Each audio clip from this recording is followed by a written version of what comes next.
Medeniyet usunut usatlary özlerinin hoşowazly aýdym salary, joşgunly tanslar bilen parahatçylygy, dostlugy, dünýäde netijeli gatnaşyklaryň ösürilme uguruny döwlet derejesinde edilýän tagallalar geňden wasp edýärler.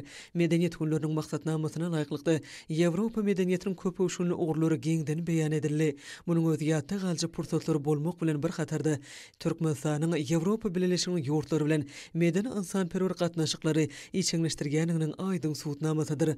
Şatlyk şowkuny bilen dowam eden çykyşlar beýtarap watanymyzyň dünýäde parahatçylygy, durnukly ösüşi berkitmek uguruny amalaşdyrýan işleriň rowajlyklary beslenýänini görkezdi. Şunu Türkmenistanyň halkara ähmiýetli aýdymsa diplomatiýasynyň işini ilerlemegi uguruny hemme tarapyn tagalla edýänligi belenildi.